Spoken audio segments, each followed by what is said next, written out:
India और industrialisation, इसका ना बहुत पुराना रिलेशन है। देखो सबसे पहले क्या होता था, जब संसार में सारी सभ्यताएं अपने नॉर्मल रूटीन में थी, तो उस समय पे जो भारत देश की सभ्यता थी, यानी आज के 5,000 साल पहले भी, वो हम शुरू से ही मसाले निर्यात करते थे।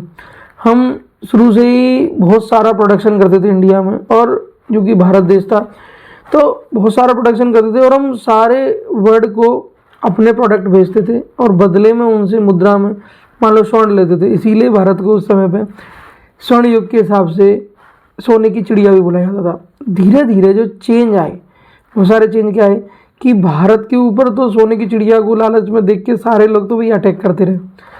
तो भारत देश के जो बहुत सारे राजा थे वो तो अटैकों में भी जीते, होने वाले तरह तरह के अटैक्स में। और जो दूसरे देश थे वो जो आज़ाद होते गए, उन्होंने क्या किया, वो अपनी टेक्नोलॉजी, साइंस, इंडस्ट्रियलाइजेशन, बल्क में प्रोडक्शन, वो सब इन सब चीज़ों पर ध्यान देते रहे। तो उससे होने क्या लगा, फिर इंडिया पे जब अंग्रेज़ों ने राज किया तब क्या करा उन्होंने कि भाई उन्होंने दिमाग लगा लिया कि भारत में सबसे ज़्यादा रॉ मटेरियल मिलता है, तो भारत से यूज़ करते थे, वो रॉ मटेरियल लेते थे।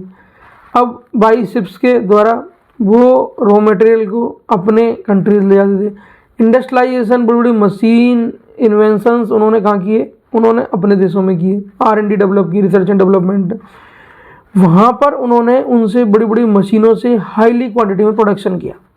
हाईली क्वांटिटी में प्रोडक्शन करने के बाद जो प्रोडक्ट होते थे, उन प्रोडक्टों को सेल आउट करने वो वापस इंडिया आते थे, या उन अदर कंट्रीज़ में आते थे जो उनके गुलाम थे, या उन अदर कंट्रीज़ के साथ ट्रेड करते थे जो उनके साथ जो भी चीज़ का ट्रेड करें तो वो प्रोडक्ट बेचते थे। अब उससे होने वाला जो मुनाफा था, प्रॉफिट था, उस प्रॉफिट को वो अपने देश की ग्रोथ में लगाते थे, अपने रिसर्च एंड डेवलपमेंट में लगाते, अपनी आर्मीज़ में लगाते, अपने नए नए इन्वेंशंस आर्मी में, इंडस्ट्री में, उस पर उन्होंने फोकस किया। यानी कि देखी जाए तो इसमें स्टेम भी काम करता है। स्टेम क्या होता है, science, technology, engineering, mathematics, cost और टाइम, इन 7 चीज़ों का आपस में एक रिलेशन है। इनका आपस में रिलेशन क्या है कि जिसका साइंस जितना बेहतर होगा, जिस कंट्री का साइंस जितना बेहतर होगा, वो उतना प्रैक्टिकल रहेगा।